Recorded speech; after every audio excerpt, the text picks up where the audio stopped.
Est-ce que tu as déjà vu tes abonnés baisser, le nombre d'heures de vues baisser ou le nombre de likes sur tes vidéos YouTube baisser? Alors, dans cette vidéo, je vais essayer de t'expliquer pourquoi et de ce que j'ai compris jusqu'à présent.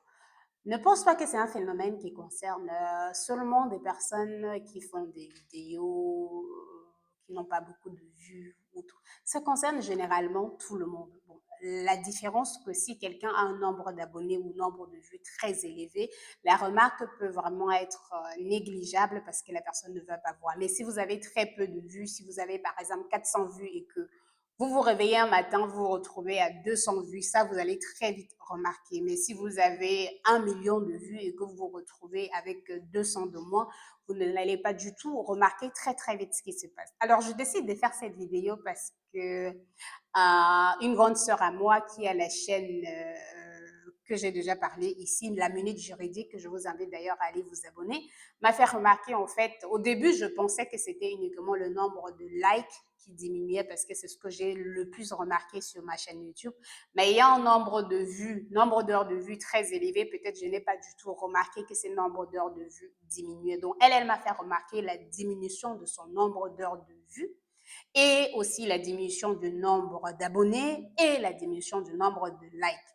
D'après ce que j'ai commencé à chercher, en fait, YouTube a une façon de réguler avec son algorithme ce qu'il appelle les abonnés fictifs ou les vues fictives ou le nombre de likes fictifs. Alors, qu'est-ce qu'il appelle par là?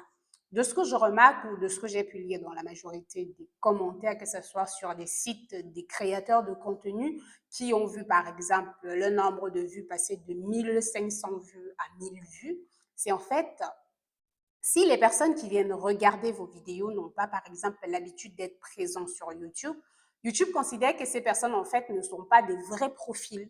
Donc, je vais prendre un exemple. La semaine dernière, ou depuis que vous avez vu que j'ai commencé le podcast sur les étoiles africaines de mathématiques, il y a des vidéos, quand je poste, je vois que le nombre de vues ou le nombre de likes va très, très vite diminuer. Ça veut dire que je vais poster la vidéo, je vais avoir par exemple 20 likes et au bout d'une heure ou de 2 heures, ce nombre de likes va passer à zéro. Alors, c'est une frustration terrible pour les gens qui sont en train de créer du contenu ou surtout, par exemple, pour des personnes qui cherchent à atteindre le niveau de monétisation.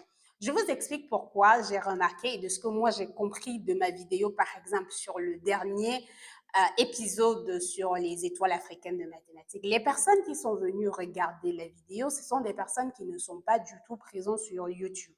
Je pense que ce sont des personnes qui n'ont pas l'habitude d'aller sur YouTube et dont ce sont des nouveaux profils qui sont venus essentiellement regarder la vidéo, ne se sont pas du tout, par exemple, n'ont pas de compte sur YouTube ou ne sont pas présents sur YouTube. Donc, je vais prendre plus d'abord le cas où ils n'ont pas de compte. Donc, en fait, YouTube ne veut pas seulement les créateurs de contenu, ne veut pas seulement des vues, mais veut aussi inciter les personnes qui regardent des vidéos à devenir des membres ou devenir des personnes qui ont des comptes sur YouTube.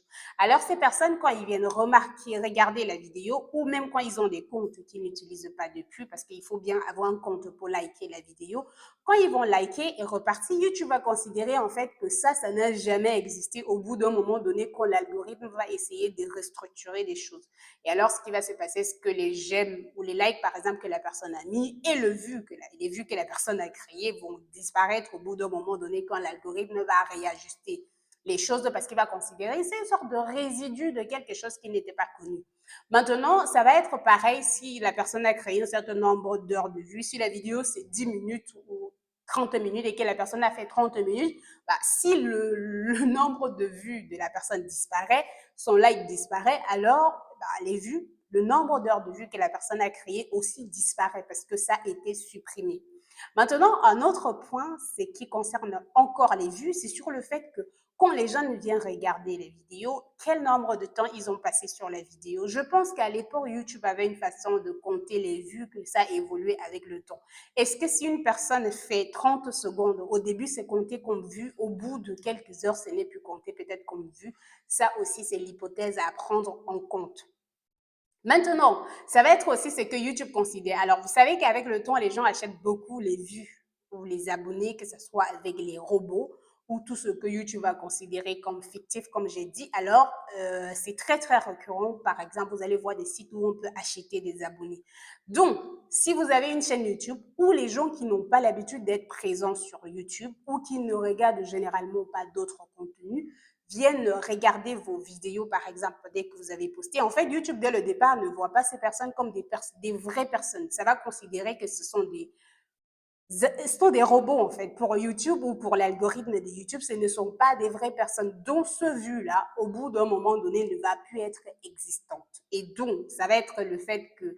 Et même, je voyais quelqu'un qui me disait, oui, c'est parce que les gens achètent des abonnés ou tout ça que ça disparaît au cours du temps. Non, ce n'est pas du tout le cas. Et pour ma grande sœur, là, je pense que c'est encore vraiment compliqué parce que au départ, lorsqu'on est en train d'essayer d'atteindre le nombre 4000 heures de vues et 1000 abonnés, c'est très, très démoralisant de voir, par exemple, perdre 10 heures de vue. Alors, je veux aussi faire remarquer, c'est pareil, hein, si vous invitez des personnes, que ce soit vos familles ou toutes ces personnes, je vous parlais la dernière fois sur le fait qu'avoir sa famille qui vient vous soutenir dès le départ et s'abonner à votre chaîne, c'est bien. Mais sauf que s'ils s'abonnent et qu'ils ne sont pas présents sur YouTube, c'est pareil. Au bout d'un moment donné, YouTube soit va décider de désabonner ces personnes parce qu'ils estiment que ce ne sont pas des vraies personnes parce qu'ils ne sont pas là et qu'ils ne vont pas sur d'autres chaînes YouTube. Et alors, il va supprimer tout simplement ces abonnés-là. Et vous allez vous en rendre compte que parfois, vous allez même, si vous ne partez pas beaucoup sur YouTube, qu'une chaîne où vous étiez abonné il y a 2 mois, ou il y a 3 mois, il y a 6 mois, vous n'êtes plus du tout abonné parce que, OK, dans les réglages, on dit, bon, ceux-là, ils n'existent pas vraiment et on vous supprime. Donc, conclusion de tout ce que vous avez compris, c'est que c'est normal si vos abonnés n'ont pas l'habitude d'être sur YouTube, c'est normal pour vous de vous retrouver à perdre le nombre de likes, le nombre de vues, le nombre d'heures de visionnage sur vos vidéos. Et pour que ça arrive à marcher, YouTube veut gagner comme tous les autres réseaux. Pour que les gens arrivent à faire grandir votre chaîne, il faut que ce soit des personnes qui ont l'habitude d'être présents sur des réseaux sociaux, sur YouTube en particulier, pour que YouTube considère que c'est une vraie personne. Sinon, il va considérer que vos nombres de vues ce n'est pas du tout différent des nombres de vues que vous retrouvez sur d'autres chaînes YouTube qui ont été achetées. Donc, je t'invite à me dire en commentaire si c'est un phénomène que tu découvres ou tu vois sur ta chaîne YouTube. Est-ce que tu l'as déjà remarqué? Dis-moi ce que toi tu penses en commentaire que ça peut être la cause. Peut-être que comment dire, mon analyse ne marche pas totalement, tu peux avoir un avis différent. Donc, je t'invite à donner l'avis en commentaire et d'expliquer ce que tu remarques le plus sur la chaîne YouTube.